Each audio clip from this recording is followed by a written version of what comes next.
Cik daudzi no mums saka, es jau māku braukt, vairāk gadu pieredzes, 1000 kilometru, smags motocikls, labi zābaki, labs ekipējums. Bet tad mežā priekšā ir baļķis un tu apstājies. Ne tāpēc, ka nevarētu, bet tāpēc, ka īsti nezini kā. Adventure braukšana bieži tiek uztverta kā piedzīvojums. Brīvība, daba, draugi, bet realitātē tā ir kontrole, precizitāte, pareiza tehnika. Un šodien mēs runāsim par prasmi, kas atdala es braucu no es kontrolēju motociklu. Priekšējā rāta pacelšana ne kā triks, ne kā zīmēšanās, bet kā instruments. Mans šodienas viesis ir Andris Grīnfelds, kurš ar motociklu dara to, ko vairums pat neiedomājas iespējami. Triāla sportists, instruktors, enduro sacensības, romēnieks un tagad Adventure moto. Cilvēks, kurš redz kļūdas sekundes laikā un iemāca tās izlabot. Un tagad viņš palīdz arī mūsu Auduro bootcamp dalībniekiem saprast, ka motocikls nav smags.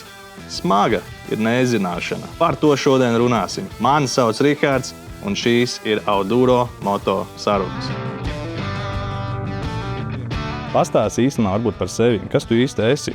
Sportists, adventure braucējs, tēvs? Primāri, droši vien esmu tēvs un vīrs, bet ar močiem esmu saistīts jau no agresīvas bērnības. Teiksim tā, es to savu braukšanu iedalu tādās 3 lielajās kategorijās. Bija laiks, kad es iesāku no bērna kājas un aktīvi nodarbojos ar mototriālu. Tad sasniedzu, teiksim tā, visu, ko tādā lokālā līmenī uz to brīdi varēja sasniegt un veiksmīgi pārgāju uz enduro sportu tieši.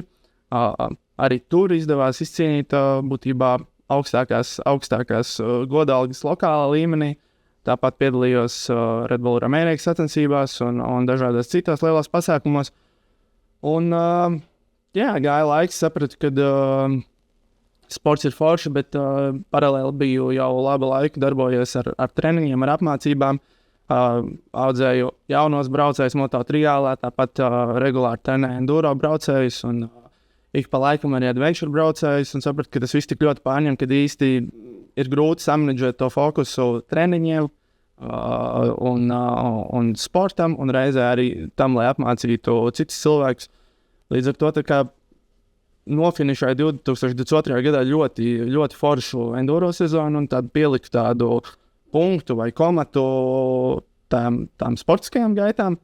Un tā kā jau enduro laikā man bija ļoti veiksmīga sadarbība ar KTM Latvijas izplatītāju veikalu Motofavorīts, tad ļoti, ļoti forši mums uz 23. gadu sanāca pāriet arī tālāk uz adventure tematu. Un mums izdevās sadarbība. Tiku pie savu pirmā adventure motociklā vai KTM 890 Adventure R.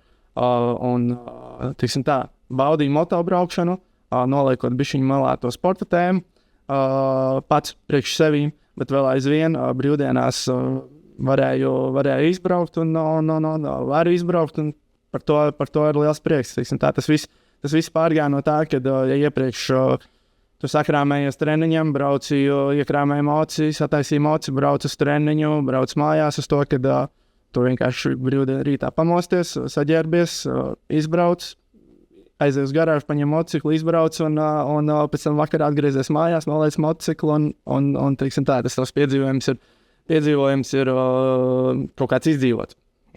Andri, tu izklausies ļoti daudzpusīgi. Tev tā karjera sākot no triāla aiziet līdz motokrosam, jā, un tagad līdz enduro, pareizāk, jā, un tagad ir jau adventure, vai šī tā kā izaugsme, kā saka tiem, kas izaug līdz Hārlijām bez mazā, jā, vai kas būs tālāk? Kāds gads atpakaļ man likās, ka Hārlijs, tas ir kaut kas, tā kā galīgi onkuļiem, bet arī to domu es esmu atmetis un ir bijusi iespēja nedaudz pabraukt ar Hārliju un saprotu, ka ar lielāko prieku gribējuši sev tādu motociklu, es domāju, tuvākā vai tālākā nākotnē, ar ko pabaudīt laiku kaut vai kopā ar sievu. Tas stāsts par to, kas uzliek tev to smaiļu, ka tu esi uz tā moča, nevis tad, kad tu no malas skaties, jā? Jā, tāpēc es saku, teiksim, tie segmenti ir un tie virzieni, es tā parasti cenšos iedalīt 3 daļās, priekš manīm arī tās bija tādas 3 daļas, kas ir triāls, enduro un adventure tēma, kas ir varbūt vairāk pašreiz, un, protams, tam visam cauri ir apmācības un mans ikdienas darbs, ko es daru katru dienu, un būtībā trenēju un apmācu jaunos braucējus, pieredzējušus braucējus visos šajos 3 segmentos. Labi, lecam pagātnē. Trials. Pastāst mums klausītājiem, kas ir tas trials un kā tu nonāci līdz tam? Trials. Pirmkārt, tev ir maziņš motocikls, relatīvi maziņš, varbūt ne jaudas ziņā maziņš, bet izskats ziņā maziņš, bez sēdekļa, un tā pamatdoma ir braukt pāri dažādiem šķēršļiem, neliekot kājas pie zemes. Tas tā ļoti, ļoti vienkāršot. Bet tā ir ļoti laba bāze tam, lai tu pēc tam arī ar jebkuru citu motociklu varētu tās pašas lietas atkārtot. Varbūt negluži pilnīgi visu 1-1, bet tev ir ielikts ļoti labs pamats, līdz ar to tu vari to visu atkārtot. Trials ir tas, ar ko es sāku nodarboties jau kopš agras bērnu kājas, kopš 4 gadu vecuma, un tā bija mana ikdiena bērnībā. Dzīvoju pie meža, un tā man pamatnodarbošanās, ko es tīpaši jau pavasarām darīju, jābraukt ar mocu. Bet tas ir ko vecāki izvēlējies, vai tu arī pēc tam izvēlējies? Droši vien, kad ievirzīja mani tajā pavisam noteikti vecāki.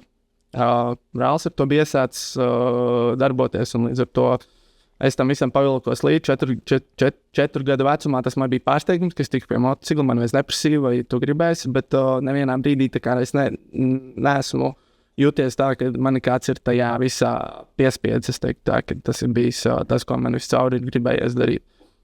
Un tev bija noteikti kaut kāds brīdis tajā savā bērnības karjerā, kad tu saprati, ka šis būs mans sporta veids un šī būs mana nākotne, vai kā tas bija, vai vienkārši tas aizgāja viss tā dabīgi, treniņi, sacensības? Es parasti saku, ka es droši vien, ka bērnībā nevarēju iztēloties savos labākajos sapņos, ka mana dzīve būs pašreiz tāda, kāda viņa ir, un es varēšu darīt to, ko es darīju tad, nodot zināšanas un vēl aizvien būt tajā visā stāstā iekšā arī pašreiz. Tā kā es teiktu, ka nebija tā, ka tas bija tā pašsaprotami, bet tā pašā laikā nevienā brīdī neatceros tādu brīdi, kad būtu baigi gribējis pateikt, viss es vairs negribu, jo man tas tiešām patikās. Tu uzsāki no agras bērnības, bet kā ar tiem cilvēkiem, kas varbūt tagad vēlētos pamēģināt trialu, viņiem sanāktu, vai tomēr tur ir jātrenējās no bērnības un 10 gadi, un tad sanāktu kaut kas? Tieši uz trialu viņš ir ļoti pateicīgs sporta veids, ja nodarbošanās, kur iesāk gan jaunībā, gan, kad tu esi nedaudz vecāks vai krietni vecāks, un tāpat vienalga, vai tu esi sieviete vai vīrietis, brauc gan meitenes, gan puiši, gan sievietes, gan vīrieši. Tā kā viņš tāds, manuprāt, ļoti pateicīgs, jo skaidrs, ka ir jānodefinē tas, kur tu gribi nokļūt, un tev ir jāsaprot, ka tev uzreiz neviens neliks darīt nereālas lietas. Tas viss notiek soli pa soli. Un ar to viņš arī ir labs, ka tas sporta veids, ka tu nevari netīšām sadarīt baigās ziepes. Tu būtībā ej soli pa solim, kamēr tu nevari uzbraukt mazākam akmenim, tikmēr tev nav jēgas skriet lielā akmenī iekšā vai kādā citā šķērslī. Līdz ar to visu var tā pakāpeniski audzēt savu bāzi un savas braukšanas prasmes. Tad tie ir tādi pakāpeniskie treniņi, ka tu izaugi līdz tam. Tas nav tā, ka tu uzreiz raugi gaisā, met salto un viss pārējos trakos kaut kādus šos šova trikus. Tas nāk tikai pēc tam, kad ir pamatiņi iziet. Bet kas ar mentālo tajā brīdī? Jo, piemēram, tur vecāki cilvēki, kad uzsākt bērniem, droši vien ir bišķi savādāk tā mentālā izpratne par to, ja viņi tur var vieglāk lekt un krist un tam līdzīgi celties, paraudāt un maukt vēlreiz. Vecākiem cilvēkiem droši vien viņš apzinās tos riskus uzreiz jau pašā sākumā. Labā ziņa ir tā, ka sākot to darboties tieši ar triālu, tu saproti, ka nekāda pārlieku liela riska tur nav. Viss notiek lēnām, viss notiek tā, ka es esmu kā treneris būtībā blakus. Līdz ar to mēs varam gan pakomentēt kaut kādas lietas, gan ieteikt uzreiz, ko darīt, varbūt citādāk, vai novērst kaut kādas situācijas, kur ir potenciāli kaut kāds risks sasisties. Un tas traumu risks ir triāls pats par sevi ļoti, ļoti, ļoti drošs sporta veids, jo, kā es teicu, visas tās lietas notiek lēnām. Tur nav ātrums, un ja tu pats neizvēlies darīt kaut kādas muļķības, tad pēc manas pieredzes tā iespējas atraumēties ļoti, ļoti minimāli. Kas ir visgrūtākais triālā? Baigi plašs jautājums. Kas tev ir visgrūtākais bijis triālā? Zini, kā droši vien jau, kad triāls ir par to, ka tu atkārto kaut kādas lietas un centies izdarīt labāk. Un kaut kādā sākuma posmā, protams, ka ir ļoti forši, jo tas progress, kā jau visās lietās, ir ļoti ātrs. Bet jo ilgāks laiks paiet, jo tu nonāc pie tā, ka tas progress sāk palikt ar vien mazāks. Ar vien mazākiem solīšiem tā ir priekšu, bet tie solīši ļoti būtiski, bet tev ir jāpieliek ar vien lielāku piepūli. Līdz ar to es teiktu, ka tas varētu būt visgrūtākais, noturēt to fokusu un to apņēmību, tomēr sasniegt to tavu nolikto mērķi, ko tu esi savu galvā vai kā citādi pateicis, ka tu gribi to izdarīt. Ja tur jābūt disciplīnai lielai. Jā, protams, disciplīna pats par sevi, tas laikam ir visās lietās, ja tu kaut ko gribi sasniegt, tev tā ir nepieciešama. Tev tā ir nepieciešams trenēt vismaz. Tieši tā. Bet tu centies pārspēt sev katru reizi? Jā, pavisam noteikti. Man liekas, ka tieši attiecībā uz triālu, vispār jau uz motobraukšanu kā tādu, varbūt mazāk uz adventure braukšanu. Ja, kā es teicu, tas stāsts vairāk tur ir piedzīvojumi, bet, ja mēs runājam par motobraukšanu kā par sportu, es domāju, paliek baigi garlaicīgi, ja necenties sev pārspēt. Vienkārši, tev vienā brīdī tas viss var apnikt un tā kā, es domāju, jebkurš, kurš nodarbojās ar motosportu, es domāju, ka kaut kādā mērā viss cauri cenšas sev pārspēt, vienalga kādā disciplīnā tas būtu. Lielākais gandrījums, ka tev ir bijis, ka tu esi pārspējis kādu sancensi vai sevi? Vairāk sevi, jo triāls jau vispār ir ļoti individuāls un tu necīnies tieši ar saviem konkurentiem tādā izpratnē, kad jums nav kontaktscīņa. Tu esi viens pats trasē, tev ir jāveic kaut kādi konkrēti šķēršļi un neviens tev tur tajā momentā tieši nevar ietekmēt. Un līdz ar to tu cīnies pats ar sevīm. Tas prieks parasti arī ir pašam par to pārspēto rezultātu. Vai varētu teikt par triālu, ka tas tomēr ir tāds tā kā taktisks sports, kur tev jāplāno, jādomā uz priekšu, kur tagad braukt, kā paņemt? Jā, pavisam noteikti no tādas sportiskā viedokļa, kā jau es teicu, viņš ir ļoti, ļoti interesants, bet ir sākumā viņš ir interesants no tā aspekta, ka vienkārši tas ir kaut kas jauns, kad cilvēki atnāk ar to sāk nodarboties. Tad vienā momentā tu saproti, ka ir diezgan jāiegulda smags darbs, lai tu kaut kur nokļūtu. Un tad es domāju, ja tu tam kaut kādam posmam tiec pāri un iebrauc tajā visā stāstā un tajā visā nedaudz filozofijā un domā, kas tev ir jāizdara, tad viņš atkal sāk palikt ļoti, ļoti interesants. Jo tu saproti, ka tu vari pieņemt dažādas lēmumus un katram tam lēmumam būs kaut kāds rezultāts. Izklausās īsmā, ka tas triāls ir izmainījis tev arī kā personību. Kas ir, varbūt, tu esi novērojis tās īpašības sevī, kas ir uzlabojušās pateicoties triālu tai lielai pieredzei? Tā personīgi uz sevīm, es domāju, ja kurš sports viņš kaut kādā veidā tevi padara par tādu vai savādāku cilvēku, bet droši vien jau kā vairāk personīgi, pirmais, kas nāk prātā, ir tas, ka tu tā kā gribi un centies pārspēt vai tik galā ar to, ko tu esi iecerējis. Teiksim, kaut vai tīri vienkārši man varbūt reāli gribās uzbraukt uz šī galda, iemācīties uzbraukt uz šī galda. Un tu sāc, un tev nesanāk, un tu to dari 10 reizes, un tev vēl aizvien nesanāk, un tu centies saprast, kāpēc nesanāk. Un tu to dari, un iespējams tas izdarīs 100, 150 reizes, un vēl aizvien nesanāk. Es teiktu, ka tas ir tas, kas droši vien arī dzīvē palīdz, ka tu saproti, ka viss nenotiek uz sitienu, un tad ir jāiegūt kaut kāds darbīšs, bet ar laiku tu paraugies atpakaļ un saproti, ka ir arī tam visam kaut kāda jēga, vērtība un rezultāti. Tagad tu droši vien, ejot pa ielu, skaties, kur tu varētu uzlikt. Ne, tā nav? Tagad bija šī mazāk, bet, kad es biju maziņš, pavisam noteikti, kad es atceros, mēs braucām uz ārzemju sacensībām, skatījos uz kalniem vai zakmiņā, vai vispār pilsētu vidē. Atceros, kad cēla vēl gaismas pilu, man likās, ka būtu stilīgi tā kā uzbraukt vienu sānu vai augšā, bet jau laikam, kad pa to stiklu nebūs labi to darīt vairāk. Protams, jā, tu skaties visas formas, kur varētu tikt augšā mocis, tas liekas, priekš manīm tas vienmēr ir bijis tā kā pirmais jautājums, vai tas ir iespējams, un otrais tad saprast aptuveni, kas būtu jāizdara, lai tas būtu iespējams. Tas izklausās pēc ritīgi tāda Red Bull challenge, ne? Latvijā tagad uzbraukt kaut kur Labi, ejam tad tālāk no šī triāla, tu esi pārgājis tālāk uz enduro pusi. Kā tas notikās, un pastāst par to Romēnieks arī? Jā, kā jau sākumā teicu, triālā tādā lokālā līmenī vairākus gadus es biju labākais un gan Latvijas, gan Baltijas līmenī. Reizē arī apzinājos to, ka, lai cīnītos par augstām vietām Eiropā vai pasaulē, tajā momentā tas likās kaut kas pilnīgi nereāls, vai arī tas prasītu kaut kur pārvākties citur. Tas priekš manīm tajā momentā likās kaut kas ļoti neaizsniedzams.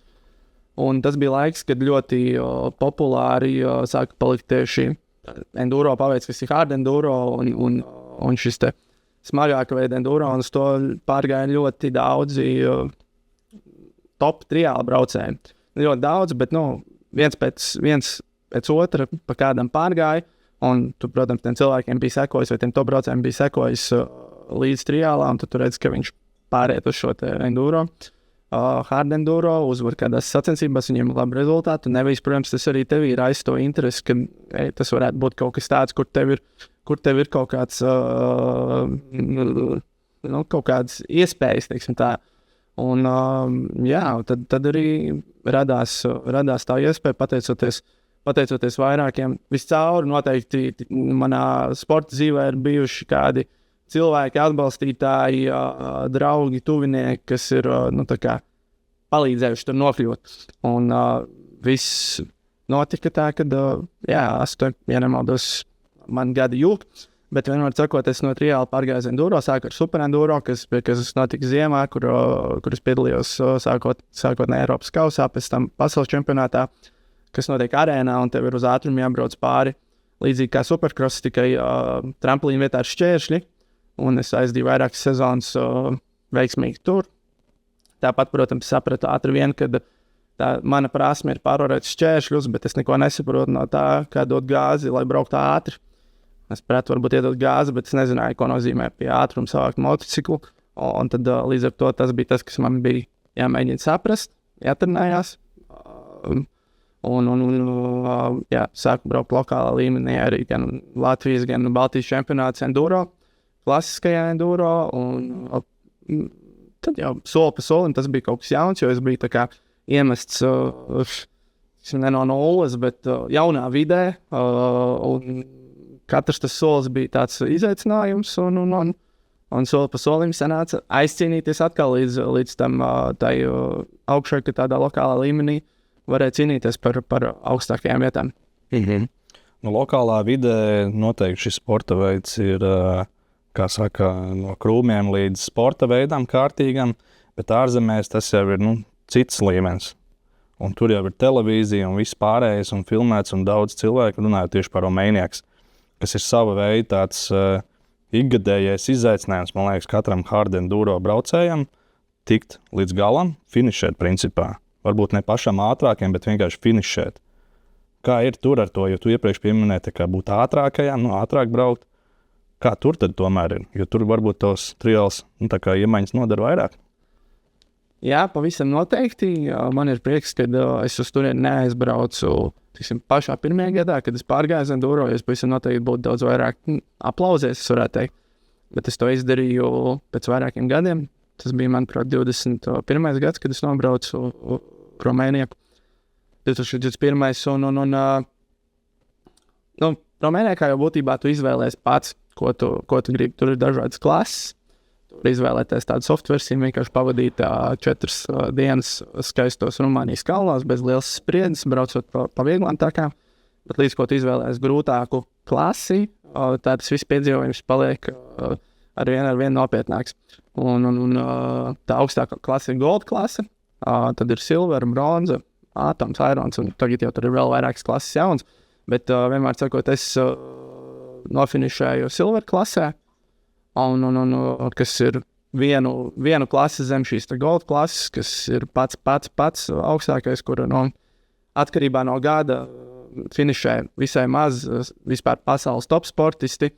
Un tas liekas kaut kas ļoti nereāls, bet arī šis silver klases piedzīvojums bija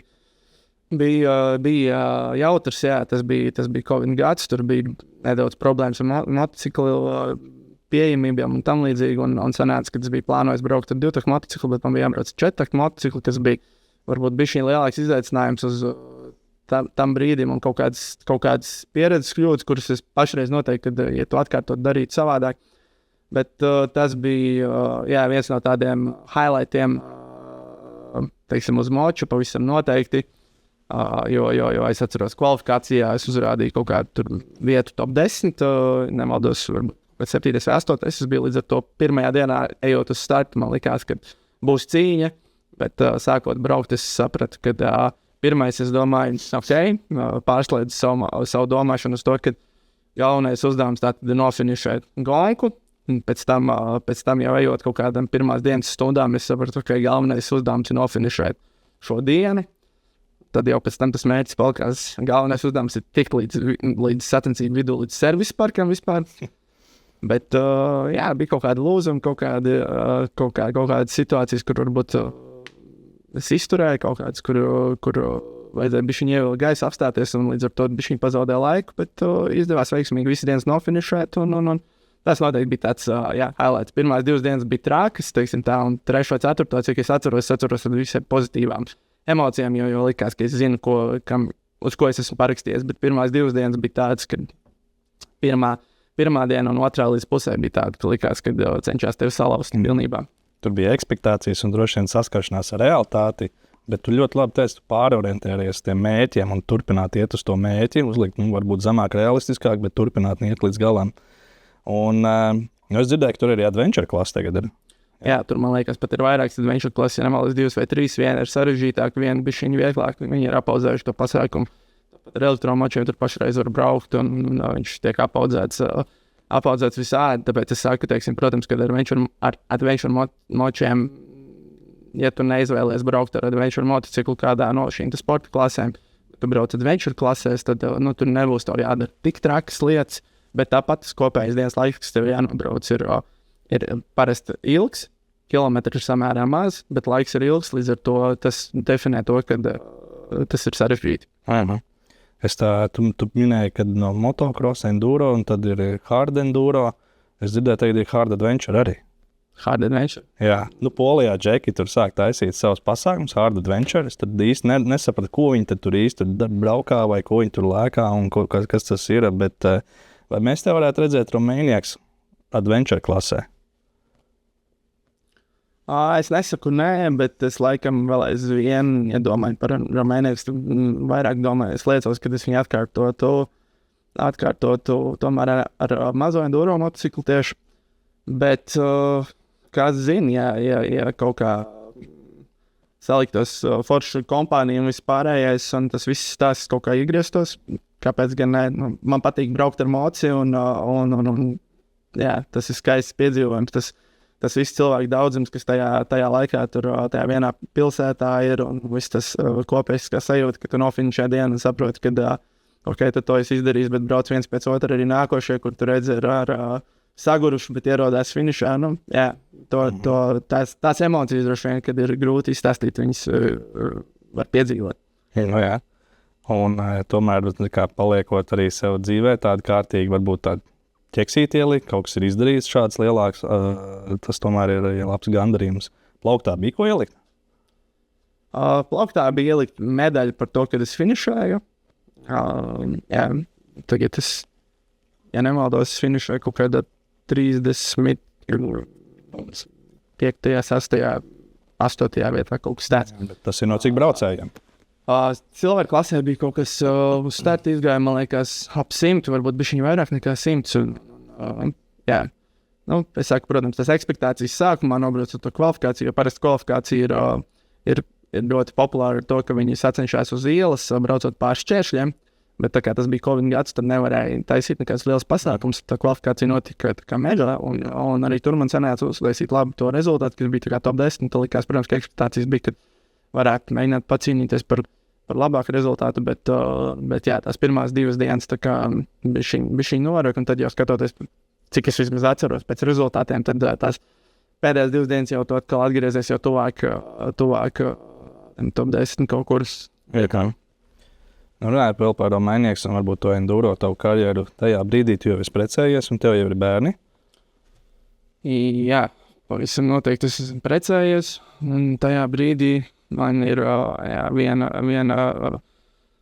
superīga meita. Jā, šķiet, ka vēl otra nebija tajā laikā. Kā tajā brīdī ar riska apziņu? Es baigi par to nekad neesmu tā. Nepiesauc, jā, vai kā? Neteiksim, ka nepiesauc. Es tā kā vienmēr man ir bijis kaut kāda vēlme sev pasargāt. Neskatoties uz to, vai tu esi precējies, vai tu neesi, vai tev ir bērni vai kaut kas cits. Tev tā kā vienmēr ir bijis kaut kāds pašsaglabāšanās instinkts. Bet tā, ka, teiksim, es sacensībās tajā momentā būtu bijis, daļa tā, ka tev ir ģimene kaut kā vairāk, tajā brīdī, kad tu brauc, tu domā par to uzdevumu, kas tev ir jāizdara, un forši, kad pabeidzoties sacensībām vakarā, tev ir kam piezvanīt, ir ar ko parunāt un pastāstīt, lai gan, atceroties tās dienas, es tur vairāk pēc sacensībām gribēju atpūsties, bet, tāpat ir forši, ka tev ir ar ko padalīties. Jā, es prasu tāpēc, ka, man liekas, tiem sportistiem varbūt bišķi savādāk tā pieeja tam riskam, viņi varbūt vairāk ir pārliecināti savās spējās. Un par tiem parastajiem braucējiem, kas ir tā teikt brīvdienu braucēji, viņi varbūt vairāk tādi apzinās tos riskus. Izņemot gadījumus, kas ir galīgi trakie, jā, kam ir agi gaisā. Es drīzāk teiktu tā, ka sportisti, es domāju, ir tie, kas vairāk apzinās tos riskus. Un, ja tu esi tomēr ar to motobraukšanu iesācis nodarboties relatīvi vēlākā vecumā, un tev tā pieredze varbūt tajā braukšanā ir bijusi mazāka, varbūt arī par kādam kritienam mazāk un par kādai situācijai mazāk, kur tu nopurinies un domāji, pats labi, ka sagāžas. Es domāju, ka tajā laikā tu apzinies daudz mazāk tos riskus. Jā. Un tad nākošais jautājums ir par to arī triālu, kur tu teici, ka pamazām tie treniņi pakāpeniski. Tad kā šāda, piemēram, triāla pieredze palīdzētu adventure tieši braukšanā? Ja tu saki, piemēram, Romēnieks ir vairāk gan uz ielas, lēkšana pāri šķēršļiem, tur noteikti palīdz, bet arī posmi mežā. Tā pamatdoma, teiksim, ja mēs runājam par Romēnieku, tas ir mežā, tas uz ielas, tas ir tāds šovs cilvēkiem. Un visas tās pamatsacensības notiek mežā, pārvarot trakus, uzbraucienus un nobraucienus. Bet, tā mana doma un filozofija, kur, teiksim, kopš esmu sācis braukt ar adventure motociklu, arī pirms tam, kā jau teicu, manuprāt, adventure motocikls, viņš ir domāts tam, lai tu baudītu piedzīvojumu, un baudīt tās savas braukšanas prasmes, vairāk un mazāk kāds viņas tev ir. Protams, arī es pats treniņos, pie manis ir iespēja atbraukt, un man ir sagatavots tāds kurs ar 4 nodarbībām, kurš izejot cauri, jebkurš braucējs, kurš varbūt ir nesen kā sācis braukt no ceļa, vai vienkārši iesācis to visu. Mēs izējām cauri tādām pamatlietām, bet tas, ko es parasti saku, kad tas adventure motocikls pats par sevi, viņš jau nav radīts īsti tam, lai to ar viņu trenētos. Viņš ir radīts tam, lai to viņu baudītu piedzīvojumus. Protams, ka saprast kaut kādas pamatlietas un basic lietas var, bet ja tu vēlēsi ielikt tādu pamatu braukšanā, tad pavisam noteikti daudz efektīvāk un ērtāk, un arī, es domāju, pavisam noteikti finansiāli lētāk to būs izdarīt ar mazāku motociklu. Un tad jau atliek tikai nodefinēt, ja tu vienkārši nejūties drošs motociklu un jūties ļoti nestabils, un ir superīga pieredze, to var gūt ar triāla motociklu, jo viņš ir maziņš, viegls, lai vispār saprastu, kā darbojas sajūgs, kā darbojas gāzi, jo visi tie kloķi ir tādi paši, tikai tu spēj ar to mocu operēt daudz vieglāk, saprast, kur tu vari palīdzēt ar augumu un tam līdzīgi. Ja tu savukārt jau varbūt tev ir kaut kāda pieredze, bet tu gribi iemācīties braukt ātrāk, kaut kur lekt un pārlikt kaut kam pāri un justies drošāks pie ātruma, pavisam noteikti tas ir enduro motocikls, ar kuru tu vari ielikt šo bāzi. Un, ja mēs runājam par tādu ilgtermiņa attīstību vai tādu, tādu izcilo scenāriju, kā manā skatījumā būtu forši uz to skatīties.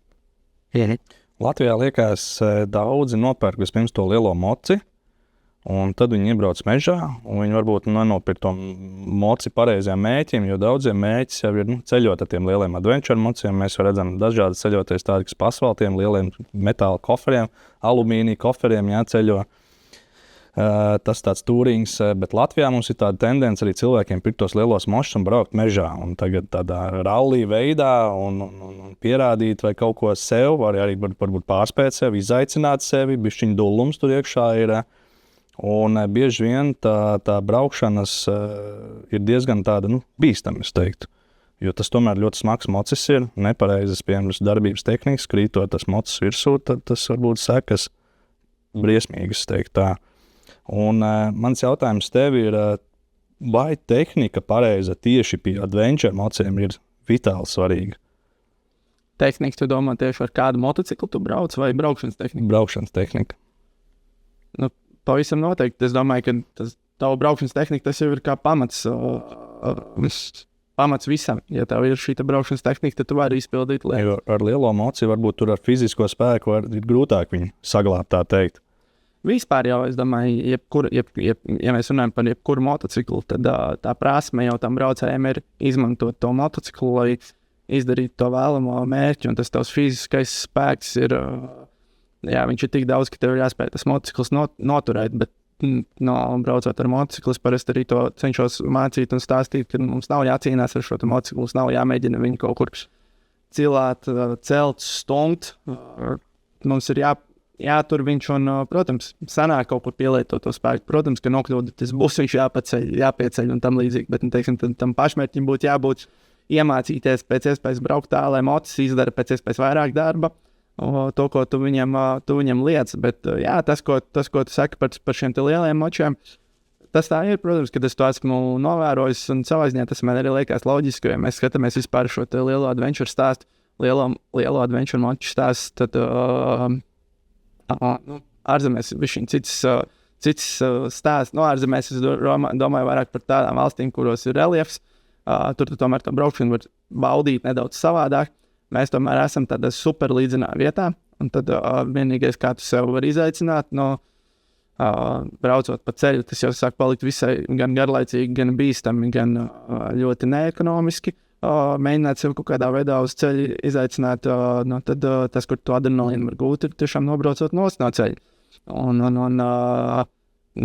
Ja tu sākotnēji, ja tas ir tavs pirmais mocis, un tu sākotnēji skaties šos smukos foto un video, kur cilvēki brauc tur divatā ar koferiem vai kaut kā savādāk tur pa kalnu ceļiem un tam līdzīgi, tas ir viens stāsts, bet tad, kad tu esi viņu nopirkt, saproti, ka realitātē tu arī tepat gribi braukt, un tad tev ir jāsaprot, kā tu vēlies baudīt to adventure braukšanu. Protams, kad ar jebkuru šo te lielā motociklu labs braucējs var izdarīt visai nereāls un neiedomājams lietas priekš braucēju, kurš ir tikko nesen kā uzkāpis. Bet, kā es parasti stāstu, ka tas ir tāpēc, ka viņam ir kaut kāda braukšanas bāze vienā vai otrā motosporta veidā, viņš ir ielicis kaut kādu braukšanas bāzi. Tāpēc viņš arī tās šķietam nereālās lietas spēja parādīt vai izpildīt. Es parasti jaunajiem adventure motobraucējiem saku, ka sāc ar mazāku mocīti, kas mums ir populāri tādas Hondas mocījuši, CRF, un sāc ar to un uzaudzēja savus, tā teikt, varbūt ne tieši spējas, bet drīzāk pārliecību pār to motociklu, ka tu esi jūties jau gatavāks, un, protams, arī treniņi savādāk. Un pēc tam varbūt tevis kāp uz to lielāko moci, pārējai pakāpeniski arī. Bet kā šādā gadījumā, piemēram, tie, kas iesāk uz mazākiem uzkāpj uz lieliem, vai tās pašas prasmes arī pārnesās? Jā, tas, manuprāt, ir tas pozitīvais, kāpēc arī man ikdienā ir ko darīt un kāpēc bieži vien izdodas apmācīt veiksmīgi daudz un dažādas braucējus, jo, protams, ka tās prasmes viņas pārnesās, un es arī, tās prasmes, kas ir ieliktas uz tā mazā moča, tās arī tu pielāgo šī adventure lielā motocikla, un tu necenties, protams, tu sajūti to motociklu vai kaut kā savādāk, bet es teiksim, neesmu nereizi pārkāpjot, tiekot pie savu pirmā adventure motociklu, neatceros tādu situāciju, kad es būtu speciāli braucis un gājis trenēties kaut kādā veidā ar to adventure motociklu braukt. Tev vienkārši pārnesās tās prasmes, protams, kaut ko sajūtu vairāk vai mazāk, bet tas pavisam noteikti pārnesās, jā. Latvijā es pats esmu gājis tam cauri, ka tu nopērci tādu mociju, un tad tu pievienojies grupiņām, braucēju grupiņām. Un tur parasti tā, ka vadošies, un tu mēģini tikt līdzi, un tad tur bieži vien ieparās visādos dubļos, un smiltīs ir jāsbrauc kalnā katram, zin kā, ja nē, tad tur tā teikt, jāpierāda sev, ja tu uzbrauc tajā kalnā, jā. Bet kas ir varbūt šādiem cilvēkiem, kas ir jau tiem lieliem adventure braucējiem, kas ir tās varbūt kļūdas, ko tu esi novērojis viņiem tipiskākās? Jā, nu tādu vienu vispārēju kļūdu. Man uzreiz, protams, es varētu saukt visu pēc kārtas, bet, manuprāt, es parasti aicinu visus, un arī, kad mēs satiekamies uz pirmo nodarbību tieši ar kādu adventure braucēju, es parasti jautāju, kāds ir tavs mērķis, kas ir tas, kā tu definē to braukšanu, kur tu vēlies nokļūt. Un tad mēs parunājam 5-10 minūtes, un es aptuveni saprotu to virzienu, kāds ir vismaz galvā tas mērķis, un tad līdz ar to arī tā programma vai tas, ar ko mēs strādāsim un kā strādāsim, iespējams nedaudz atšķirsies. Viens būs stāsts, ja tu atnāks ar domu, ka, es nobraucot no asfalta uz Grantas ceļa, es vispār nejūtos komfortabli, man visu laiku ir bail nokrist. Mēs droši vien tagad lietai pieejasim no vienas puses, un cits būs stāsts, ja tu atnāks, man teiks, kad klausies, es gribu pēc pāris gadiem braukt Dakar rallijā, kas ir vēl nevis nav tā īstenojis, bet esmu saticis, man liekas, tas ir foršs mērķis, un tiešām esmu saticis vairākus braucējus, kur ir iedvesmojušies no tā, viņi ir sekojuši pa ziemu līdz, teiksim, tam pašam Dakar rallijam, mans sapnis būtu to nofinišēt. Un tad, laikam ejot, tu vienkārši tā kā sāc varbūt pabraucot saprast, cik tas ir patiesībā tā kā liels un augsts mērķis un nekas nav nesasniedzams, bet cik patiesībā tam ir jāvēlta laiks un enerģija, lai kaut kur tur nokļūt. Tāpēc es vairāk teiktu, ka uz tādām kļūdām skatoties, tāda viena pamatlieta ir pavisam noteikti ir tas, ko tu iepriekš pieminēji, kad ir forši uzsākt ar mazāku mocu, lai tu tā kā spētu apieties ar to jaudu, un tajā momentā, kad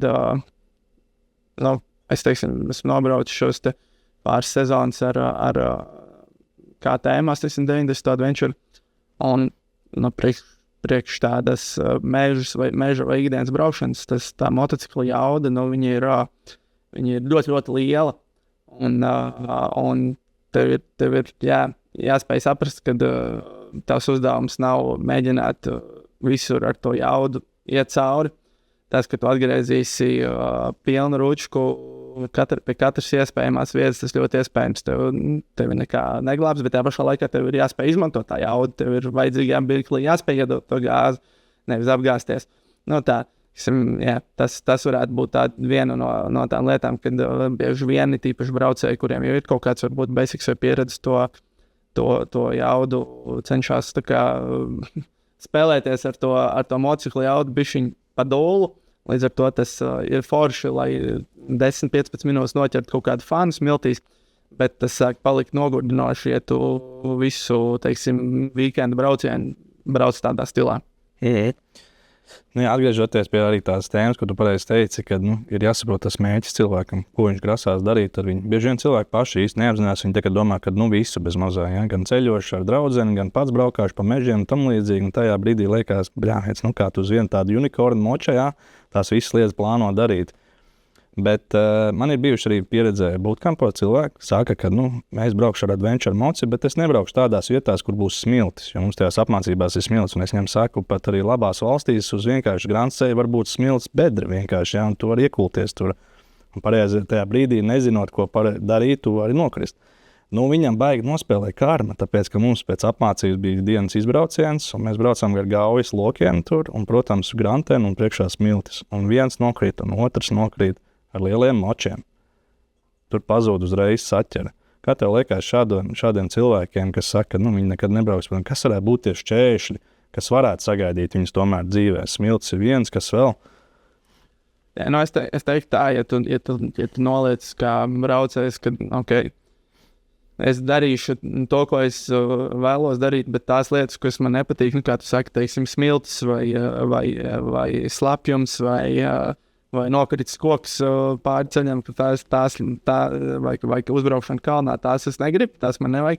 Un tad droši vien tas mērķis būtu nodefinēt un vienkārši necensties braukt no tā ceļa, vai arī braukt tikai pa tādu taku, kur tu zini, līdz ko tu vēlēsi to adventure stāstu baudīt, braucot no ceļa.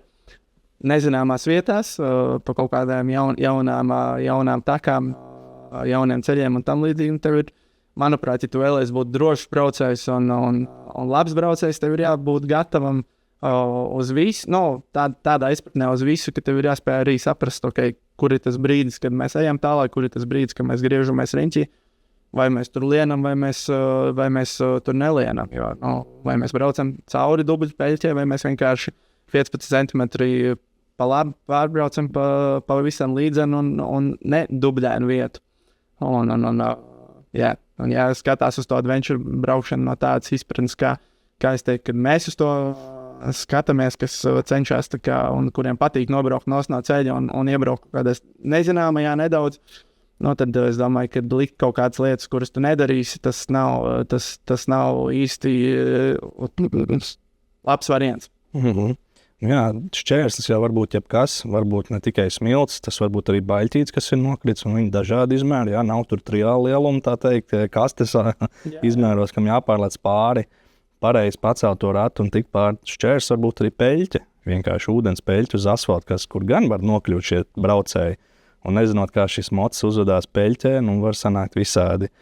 Bet kas mums varētu būt izplatītākā tāda, varbūt prasme Latvijā, ir tieši tie baļķīši, mēži, visādi vēji bijuši sakrituši, un tagad tu aizbrauc priekšā baļķīts, tu jau negriezīs tagad atpakaļ. Tā jau tu nekur tālu neaizbrauks Latvijā. Droši vien, cik liels ir tas baļķītis. Un es domāju, ka latviešiem tas azarts jau, tikt pārvarēt viņu. Lai arī cik tas izklausītos tā kā slikti, varbūt no malas par manīm arī es esmu griezis riņķī pēc vētras kaut kādu ceļu, kur es redzu, ka tur ir tāda jūra sagāzušies ar tiem baļķiem, kad tur nav vērts vienkārši. Tā kā tur jau ir, man liekas, tas tavs līmenis un tā tava prasme spēt izvērtēt, kas ir jāizdara, un tad spēt saprast, vai tu esi gatavs to mēģināt un kā to izdarīt maksimāli droši, lai to aizbraukt pēc tā brauciena mājās sveiks un vesels. Kas būtu, manuprāt, priekš adventure braukšanas tāds pats primārais. Baudam piedzīvojumu, bet mācamies baudīt tos piedzīvojumus droši. Ķeram adrenalīnu, bet reizē arī apzināmies to, ka ir kaut kādi limiti. Tev ir kaut kāds šis algoritms, kā tu nosaki, kad nebrauksim tur vai metam apkārt, vai pēc noskaņojuma, vai pēc... Nē, droši vien, kad ir kaut kādas situācijas, kur tu redzi, ka šis ir, nav vērts vai jāmeklē kaut kāds cits ceļš. Un ir atkal, lielākoties jau, vismaz cik es esmu braucis grupā, tad es esmu viens no tiem, kuriem patīk aizbrist vis tālāk un saprast, vai patiešām tur nevar izbraukt cauri, pārbaudīt to līdz pēdējiem. Tad jau ar laiku tikai spēju izvērtēt tās situācijas. Vēl droši vien, ka ļoti liels aspekts ir, vai tu brauc viens.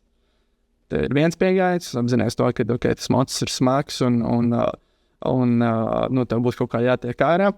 Ja jūs braucat 2 vai 3 un esat līdzīgi līmeņa braucēji, tad ir ļoti forši, jo visdrīzāk, kad jūs varēsiet viens otram palīdzēt un jūs plus mīnus kaut kur tur būsiet. Atkal jūs esat lielā grupā, atkal ir tā, ka ja tu tur viens kaut kur ieperies un pārējiem sanāk, kas tevīm gaidīt, tu vienkārši pārējiem nedaudz čakarē visu to pasākumu. Es esmu bijis arī tādās situācijās, kur tu apzinies, ka viss slikti, tur nevar iebraukt, tur ir purs, tur ir slapšs viss, metam apkārt un tā, bet, tur grupas pārākums, mums tur jābrauc, tur otrā galā, tiksim ārā, viss būs labi. Un reāls gadījums ar Mārtiņu Silu liekot tētu, Vidzemes pusē, ceļš ir vecs, ļoti vecs, kartē viņš ir iezīmēts, vienā ir, otrā nav vairāk, bet, principā ceļš tāds, ka no purva maziem grāvīšiem cīnamies 3 moči, kaut kur līdz vidum tiekam, palīdzam viens otram, kā tālāk, jo, protams, aiz nākamā līkuma jau būs tā grantenīta un vispārējais viss būs labi, bet, jācīnās ir. Tad beigās vienam aķis pazūd, ejam to glābt ārā, kamēr tam otrais arī aķis pazūd, un beigās mans vienīgais mocis, kas ir vieglais starp 2 KTM 950 močiem, vieglākais, kurš ir vēl sākumā, kurš vēl nav iedzinies tur iekšā, un tagad viņš ir tur jādabon iekšā, nav vairs varianti. Bet atgriežoties pie šīm spējām, pie tiem mazajiem baļķīšiem, un ne tikai baļķīšiem, vai šāda prasme pacelt priekšējo ratu, tā būtu tāda diezgan būtiska adventure braucējiem. Jo noteikti jau arī ūdenī braucot, ja, pacelt to rati redzējis gan bildes, gan video, kad iebraucot lielākās penčkās vai brasliņos, paceļ to ratu augšā, kad ir liels ātrums. Nu, jā. Pieskaroties vēlreiz tam iepriekšējiem tematam, man liekas, ja tu redzi, ka kartē tur tas ceļš bijis, un tev ir kaut kāds iezīmes, ka tomēr tas ceļš bijis, un tad, jā, man lielākoties vienmēr ir bijis tomēr azarts tikt līdz galam, jo, ja kāds tur kādreiz ir braucis, nu, tad tur ir jāspēj izbraukt. Nu, teiksim, tur jau tas piedzīvojums, jā? Jā, atskaitot tad, ja tu redzi, ka tur ir privāti īpašums vai kaut kas tam līdzīgs, kas tev vienkārši liedz tam braukt. Bet par priekšējo ratu, jā, pavisam noteikti tā ir viena no basic lietām, kuru ir jāmēģina apgūt, ja tu tiešām gribi nobraukt dziļāk no meža, ja tavs mērķis ir vienkārši justies droši uz grantceļa, es domāju, tev nav baigā vajadzība mācīties to priekšcilānu gaisā, bet tomēr, ja tu gribi pabraukt kaut kādām taciņām, nu, kaut kāds mazs koks vai kaut kas, tev pavisam noteikti var sagādāt kaut kādus jautājumus un problēmas, un ir labi vismaz saprast domas. Neteiktu, ka priekšcelšana ir pats pirmais, ar ko būtu jāsāk. Jo no sākuma tev ir jādabūna kaut kāda braukšanas kontrola, jājūt tas stabils tā motocikla, jo tikai ar to vien, ka tu spēsi nedaudz to priekšu pacelt, tas visu tavā dzīvē neatrisinās. Un arī priekšcelšana, kā es parasti saku, ir tāds ļoti... Viņu var izstiept visai gari, var pacelt priekšu ļoti ātri un vienkārši uzdodot gāzi un priekšu gaisā. Un var iemācīties to izdarīt varbūt smilšainā vai slidenā vai slapjā vietā pie mazas distances, pie maza ātruma, kas ir tas, pie kā es parasti vienmēr strādāju, nu, kad tu esi nonācis tādās riskantākās vai šaurākās situācijās, kur tā nav dots 5 metru ieskrējiens vai 10 vai 20 metru ieskrējiens. Bet tu esi nonācis, tu esi piebraucis, es sapratu, ka atpakaļ īsti netiec. Vienīgais, kur tu tiec ir uz priekšu, un tad tev ir no vietas kaut kā jāiemācās tā priekšu pacelt. Un līdz ar to, ka tu tos lietas sāc mācīties lēnām, tad arī tas viss trauma risks ir krietni mazāks. Līdz ko tu tās lietas sāc no sākuma darīt ļoti ātri, agresīvi, bez tādas izpratnes, tad, protams, kad viena kļūda, kaut vai nezinu, ar nedaudz lielāku ātrumu ceļot priekšu gaisā, viņi var maksāt ļoti sāpīgi un dārgi, bet ja tu zini, ko dari, no sākuma izpild kādus pamatvingrinājums, vēl neceļot priekšu, saprot, kas tev ir jāizdara ar gāzi un ar sajūgu, kas tev ir jāizdara plus mīnus jāmēģina izdarīt ar augumu, tad jau tā visa bilde saliekās kopā, un tu viņu vari mēģināt salikt un saprast tādā pareizākā izpratnē. Nu, man nāk prātā vairāk tie scenāriji. Tu saki, viens ir ātrais, ka tu brauc kustībā esi, jā, tad tās pašas kaut kādas peļķis varbūt lielākas, kur, jā, neieraut ar ratu priekšā. Jaudīgiem močiem, jā, iedod gāzīt, un tev rats paceļās. Mazāk jaudīgiem varbūt bišķi savādāk, bet bedris noteikti arī tāds, man liekas, liels, ko vajadzētu cilvēkiem saprast, jo es esmu vienkārši pats redzējis arī un pašam ir nācies tā, ka, nesanāk tā bedrē nekādi tik pāri un to sitienu tādu diezgan, mums jau Latvijā, protams, tās bedres ir visādi izmēri un lielumi, jā, bet stāsts par to, kad ātrumā, jā, ja tev nav kaut kāda tā bāze, tas var arī beigties sliktāk, nekā pārvarot tos čērus, vienkārši sabremzējot pareizi. Un atkal lēnākos ātrumos, jā, tur droši vien ir vairāk jau tā tehnika. Un kāds tad būtu varbūt šiem cilvēkiem tāds drošākais veids, varbūt, ka viņi apzinās, ka viņi grib to ratu iemācīties pacelt un tikt pār tiem šķēršļiem gan ātrumā, gan lēnām. Kas būtu tas veids, kā sākt to mācīties? Varbūt ne tiem, kas skaidrs doties pie tevis mācīties, tas būtu labākais ieteikums, bet daudz praktizē arī pa savam. Kas būtu tas drošākais veids, kā to darīt pa savam, lai netraumētos? Jā, man liekas, ka jau ir tiešām ļoti, ļoti pilns internet zīles ar to, kā to darīt, un tur var diskutēt par dažādām tehnikām un tam līdzīgi. Un es neesmu piekritējis tam, ka vienmēr būs viens pareizais viedoklis, arī apmācot saka, ka tās ir lietas, kuras, manuprāt, darbojās tā, es viņas mācu tā, kā es viņas redzu, un es nevienā brīdī nesaku, ka kaut kā uz tām lietām var pastīties savādāk, bet es teiktu, ka mācoties pašmācības ceļā, svarīgi noteikti būtu tas, kur tu to dari. Un primāri es tomēr teiktu, ka tas noteicošais būtu nemēģināt audzēt to ātrumu. Ja līdz ko tu to dari, pārlieku ātrumu, tas var sākt palikt daudz riskantāk. Protams, jāizvēlās tiešām tas segums, jo, ja tu to darīsi uz slapis vai neslapis zāles, tas būs Tas būs viens stāsts, ja tu darīsi uz cietāku meža ceļu, tas būs cits stāsts, ja tu darīsi uz asfalta, tas arī būs savādāk. Plus vēl jautājums ar kādu motociklu, ar kādu riepu un visu pārējo. Un tu to dari, bet tādi tīri.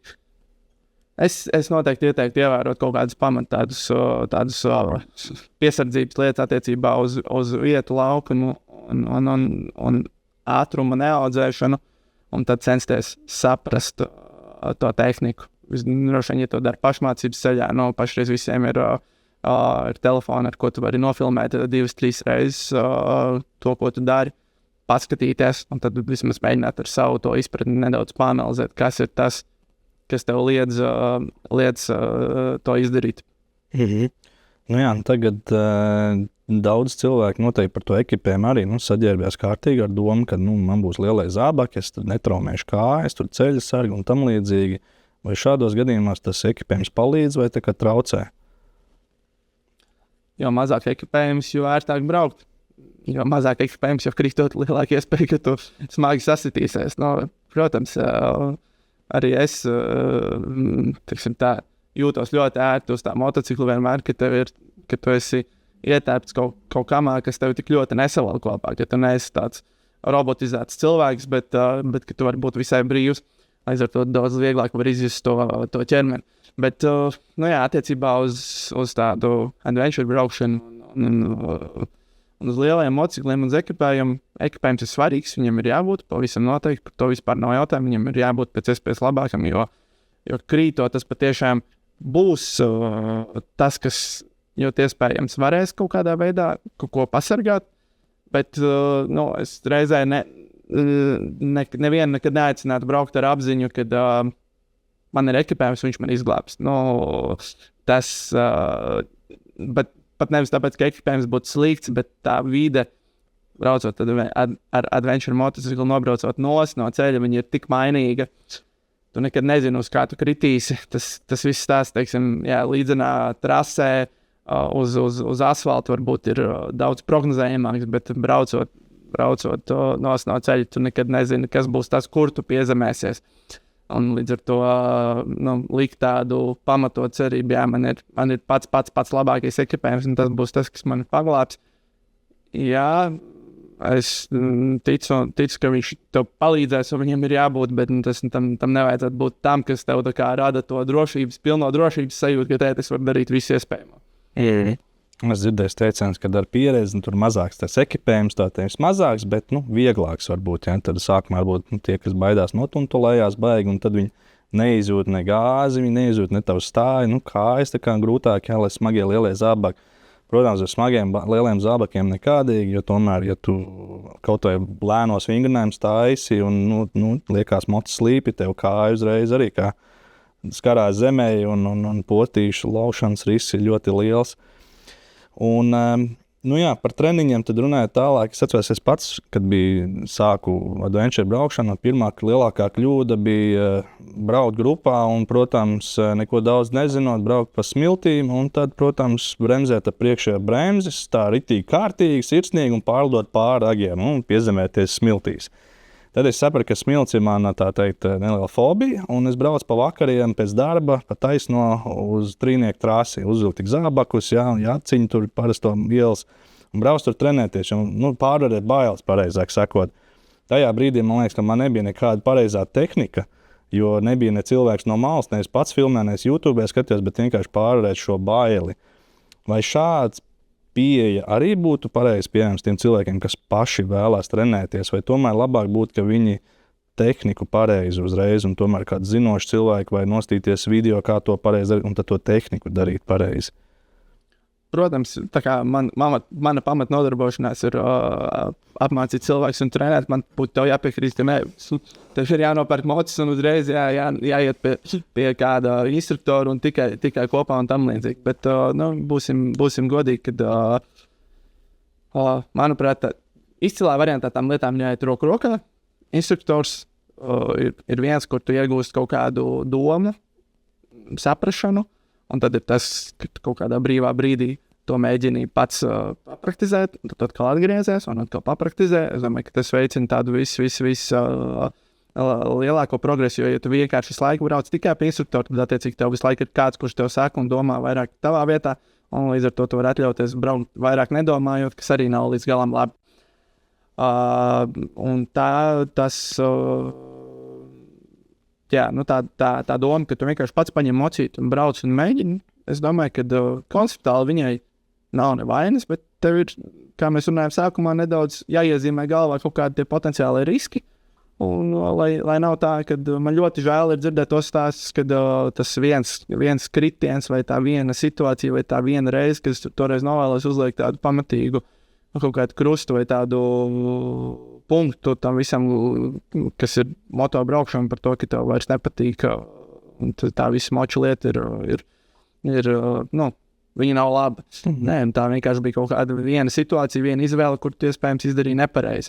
Tā kā es pavisam noteikti teiktu, ka tas attiecās arī uz tām pašām smiltīm, kāpēc gan ne, aizbrauc un pamēģina vienkārši atkal nemēģina to visu darīt pārlieku ātri varbūt sākumā, bet reizē arī, braucot pa smiltīm, lēnām braucot, tu neizpratīs nekad lietas, līdz ar to tev ir jāspēj pieaudzēt tas ātrums, un jāmēģina sajust iekšā bišķiņ tie limiti, ka tu saproti, ka tagad es neko nekontrolēju, bet ja tas jau ir jau ilgāks laiks, ka tu jūti, ka tu neko nekontrolēji, tad iespējams ir bišķiņ brīdis nomesties malā un bišķiņ nomierināties un taisīt vēl vienu piegājienu vai kaut ko tam līdzīgi.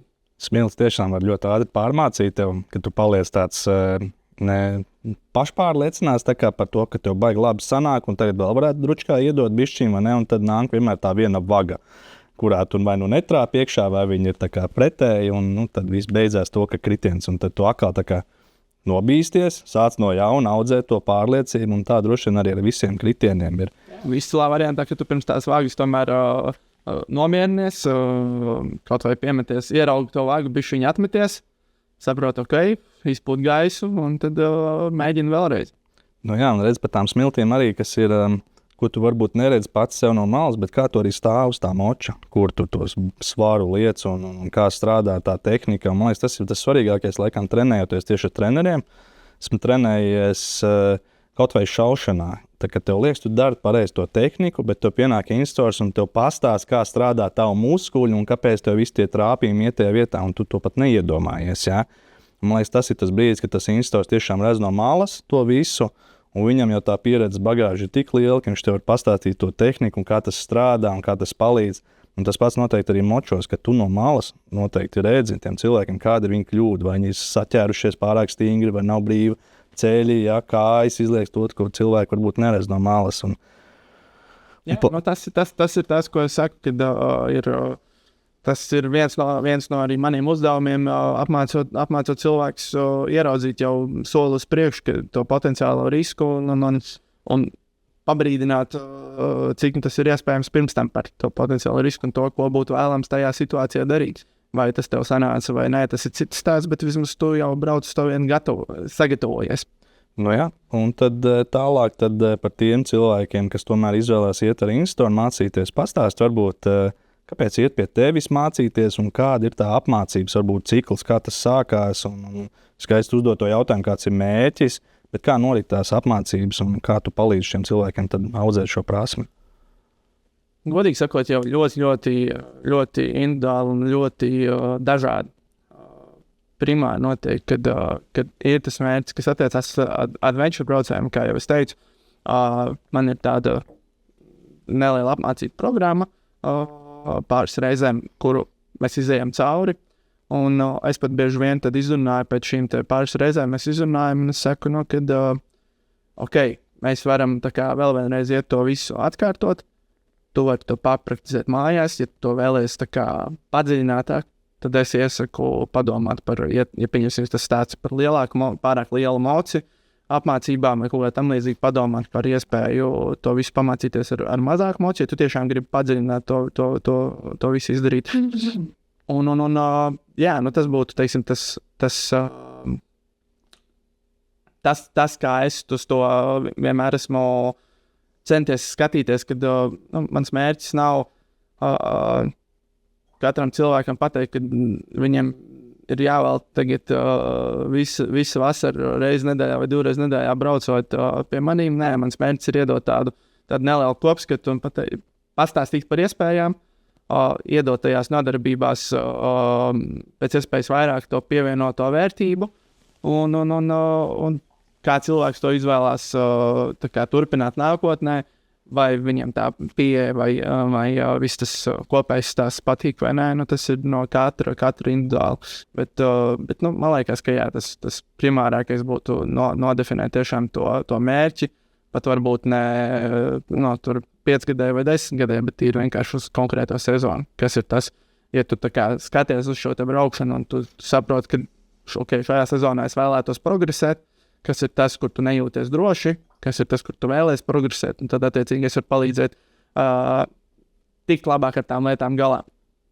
Ja tev nav mērķis, justies drošāk, bet vienkārši pārvietoties ar motociklu, tas arī ir ok, tas vienkārši ir jāņem vērā, un tad labākais, ko es varu ieteikt, vienkārši spēt izvērtēt, kas ir ok priekš tevīm, kas nav ok priekš tevīm, kur braukt un kur nebraukt. Man liekas, ļoti pareizi, kad tu sāki, kad katram cilvēkam jāsaprot, kas viņam sanāk un nesanāk. Protams, viņam to vajadzēs pašam piedalīties kādos braucienos, vai draugiem, vai pašam saskarties ar šiem šķēršļiem un tad saprast, kas ir tā varbūt lielākā baile un arī vai viņš vēlās viņu pārvarēt, jā, tad tomēr tik tam baļķītim pār vai tomēr viņš vienmēr izvēlēsies apbraukt apkārt. Bet vai tev ir gadījies arī šādi cilvēki, kas tā kā aknāk, viņam traucē tā teikt, ka nevar tikt pār tam baļķītim, paraut ratu, un viņš nejūtās pārliecināts. Tiem cilvēkiem, kam ir bailes, ir sanācis strādāt tiem, jo man personīgi arī pašam vienmēr ir bijis bail paraut to ratu, kaut vai trenēties paraut ratu, jo tomēr, dzirdēt visi tie motocrossisti, kas uzkāp uz mocis parau un tad mugurā čupā. Pavisam noteikti, es domāju, ka visi tie, kas ir atbraukuši trenēties, retikuši atbrauca tādu, kad viņam pilnīgi vienalga. Lielākoties, ja tu tomēr atbrauc, tev ir kaut kāda baila vai kaut kāda nedrošība. Tad tas mans uzdevums ir censties iedot pēc iespējas lielāku skaidrību tev galvā primāri par to, kas ir jādara, lai tev ir galvā skaidrs. Pastāstīt, kādas ir tie potenciālai riski, kā viņš var būt apiet, ko izdarīt tajā momentā, ja tu ko nedarīt noteikti, no kā izvairīties. Bet es domāju, ka te jebkurš, kurš ir atbraucis uz nodarbību pie manīm, mēs dienas beigās esam nonākuši arī līdz tam, atskaitot varbūt kādu cilvēku, kas ir atbraukuši bez vispār motobraukšanas prasmēm, un mums ir jāmācās tāds pats basics ar uzsākšanu un tam līdzīgi. Protams, ka es nevienam nelieku raut ratā, bet ja jau tev ir kaut kāda motobraukšanas bāze, tad pavisam noteikti atbraucot uz treniņu, vienalga, kur tas būtu, vai ar adventure moci, vai enduro, vai ne par triālu, protams. Mēs to priekšu mēģināsim iemācīties pacelt, un bieži vien jau pat nav svarīgākais ar to lielā moci, nav viņu tur mežonīgi augstu pacelt, bet iemācīties īstajā momentā nedaudz atvieglot, un ar to pilnīgi pietiek, jo tas adventure moči, tā lielā priekšējā dākšana, amortizācija, viņi ļoti lielu darbu var izdarīt priekš tevīm, ja tu vienkārši zini un jūti to mocīti, kur viņi nostāties, lai palīdzētu viņam tikt pāri, un tev tur nav, nezinu, ja pirms tam 5 vai 10 metri pirms tā šķēršļām mēģina pacelt priekšu un kaut kas nereāls jāizdara. Tā. Beigās jau patiesībā arī tā pat priekšcelšana, mēs ar daudziem esam nonākuši pie secinājuma, ka viņi ir vienkāršāki nekā izskatās vai liekas. Un foršākais, protams, ir tas, ka pēc tās, nodarbības ir tā skaidrība, kā to trenēties kaut cik necik droši, un skaidrība un doma, kā mēģināt progresēt un attīstīties. Un tas, cik ātri tev tas sanāks, cik tu ātri to noķers, cik tu ātri to iemācīsies, tas, protams, ir atkarīgs no daudziem faktoriem. Kā ar tiem, kam ir liels ego? Es jau esmu redzējis, kā tas ir jādara, es jau to esmu darījis, man tas jau sanāk, bet man iemācot šito tieši konkrēti, jā. Tev ir bijis saskarsme kā ar šiem cilvēkiem, vai viņus izmācījis kritienī, vai... Jā, pavisam noteikti. Kad es biju kādus gadus atpakaļ, tas man vairāk manī rezonēja. Redzot, kādam ir šis ego, man likās, ka man kaut kā ir jāpieliek savs īpašs puls, lai tā kā šo ego noliktu pie vietas. Pašreiz es jau uz to skatos nedaudz savādāk. Kā jau es teicu, mans mērķis ir iedot pievienoto vērtību un zināšanu. Un ego jau nav galīgi slikta lieta. Viņam ir jābūt, jo tu atbrauc pilnīgi bez viņa. Tad atkal tev nav nekādas motivācijas, neko iemācīties vai kaut kā tam līdzīga. Vai ir jau labi, ka tev ir kaut kāda doma, kaut kāda ideja. Bet es parasti aicinu treniņos cilvēkus mēģināt un darīt un runāt tīri praktiski par to, ko mēs darām. Jo atkal par to priekšraušanu mēs varētu, man liekas, taisīt veselu podcastu un runāt tur par dažādām niansēm un apspriest to no visādām pusēm. Bet dienas beigās, ja tas mērķis ir vienkārši pārvarēt tādu baļķīti brīvdienu izbraucienā varbūt 1 vai 2 vai 3 reizes, tad to var ļoti viegli saprast un apgūt. Nu jā, tieši tā. Un kas varbūt ir viena tā prasme, ko vajadzētu tad iemācīties katram adventure braucējam, kā tev šķiet? Es domāju, ja tev ir adventure motocikls, tad primāri būtu iemācīties piecelties kājās. Tas būtu, man liekas, tāds pirmā lieta, kas būtu un stabili pabraukt tajās kājās stāvot. Nevis tā, ka tu esi tā kā pussēdz pozīcijā un tev liekas, ka tu stāvi kājās, bet patiesībā tu īsti nesēdi, nestāvi, kas ir vēl nedrošāk patiesībā, kā vienkārši visu laiku sēdēt. Bet, iemācīties kājās braukt, es teiktu, ka tas būtu tāds pati pirmā lieta, kas tev iedos daudz brīvāku un tādu pārliecināšāku sajūtu par to motociklu. Un tas ir biežākais, ko es esmu dzirdējis arī grupu izbraucienos, ka kāds no brauna aizved cēlies kājās. Jā, to celšanās kājās, protams, pēc grāmatas skatoties, tev ir jāpieceļās, tu redzēsi daudz tālāk, tu varēsi daudz vieglāk to motociklu nokontrolēt.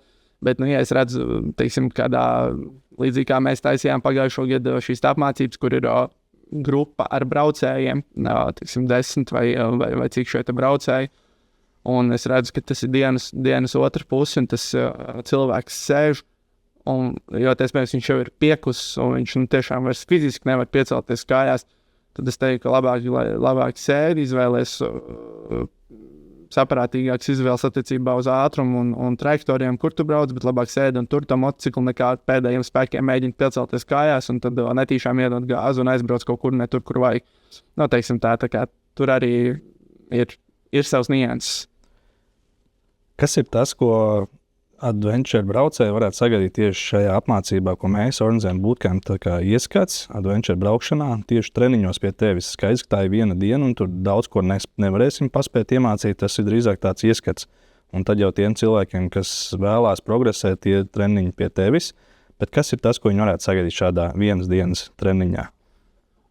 Es domāju, tāda praktiski izskriešana cauri daudziem šīm te lietām, daudziem jautājumiem, par kuriem mēs šodien izrunājām. Vispār tāda ļoti vispārīga ātra pieskaršanās dažādām tēmām, sākot ar to pašu stāvēšanu, pozīciju uz moču, bremzēšanu, gāzes došanu, pašu ekipējumu, motociklu, kaut kādiem basic regulējumiem un tam līdzīgi, kas ko izmaina un tam līdzīgi. Un noteikti tā otra pievienotā vērtība, ka vienkārši kāds no malas uz tevīm paskatās, ko tu dari un iesaka kādu lietu, un ja tu vēl to sadzirdi, un ja tu aizbrauc mājās vismaz ar pāris lietām, kuras tu vari apsmadziņot par savu braukšanu un labākajā gadījumā ņemt vērā un censties pie tā strādāt un izmainīt, tas ir izcili. Un trešā lieta, tas atkal ir par piedzīvojumu. Tas tāds ir par piedzīvojumu, kad vienkārši tā kā tas mums bija pagājušajā vasarā, ka tā bija forša, manuprāt, piepildīta saulaina diena. Un ja tu vēl vari uzdot jautājumus, aprunāties par dažādām mototēmām un dažādām lietām kompānijā, kāpēc gan ne? Es domāju, ka tur ir vairāk pozitīvas lietas. Tas, man liekas, arī tas, ko cilvēki pēc tam rakstīja atsauksmēs, ka viņi novērtē tieši to iespēju uzprasīt ļoti pieredzējušam īstoram tehniku, precīzāk, restīvi, ko man darīt savādāk, kā labāk, kā es iztos no malas, kā tu saki, tā ir tā lielākā pievienotā vērtība šādām apmācībām. Un tad tie cilvēki, kas saprot, ka man jātrenējas un varbūt, pašam nesanāk, tad dodās pie tevis. Pastāst tad īsumā, kā pie tevis doties mācīties un kur tevi atrast online, kā pieteikties. Jā, pamatā var paskatīties manā mājaslapā agxtreme.lv vai agxtreme.lv. Tur ir aprakstīts visas šīs lietas, gan adventure treniņi, gan enduro treniņi, gan triāla treniņi, gan viss izcinājumi, gan viss pārējais. Un tālāk jau ir pavisam vienkārši. Gan tur mājaslapā var aizpildīt formu vai sazināties. Tur ir gan mans telefons vai uzrakstot vai uzzvanot. Sarunāsim pirmo treniņu, nobrauksim. Kā jau teicu, sākumā sapratīsim tajā pirmajā reizē vispār to virzienu, kur gribās nokļūt un mēģināsim tajā, ja runa ir par kaut kādu ierobežotu laiku, tu saproti, ka tu tam var veltīt, tur pieņemsim x reizes, tās tur 2 vai 4 vai 10, tad mēs varam uz to visu paskatīties no vienas puses, un ja tu savukārt saproti, ka nē, man to nereti pie maniem brauc cilvēki, viņi saka, man gribās kustēties, man nepārāk patīk tur nodarboties ar kaut kādām citām lietām, bet man jākustās un mocis reizi vai divas nedēļā, tas ir tā kā pats foršākais, ko es varu darīt un kas man motivē, tā kā varbūt ātrāk nedaudz nofinišēt savu dienu, lai paspētu uz treniņu un tam līdzīgi, un tā kā būt efektīvākam tajā, ko tu savā ikdienā, ko tu dari.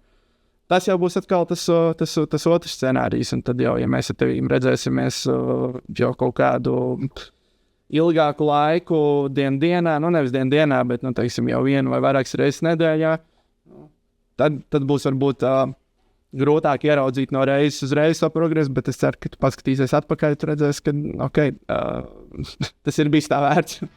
Andris, saka tev milzīgi paldies par pievienošanos mūsu raidījumam. Paldies tev. Un gatavojamies jaunajai motosezonai, trenējamies, skatāmies YouTube, bet labāk dodamies pie pieredzējuša instora. Jā, ar lielāko prieku palīdzēšu un pavadīsim labu laiku kopā. Un kas gribēs augt, tad tālāk ar iespējas pavisam noteikti atradīsim.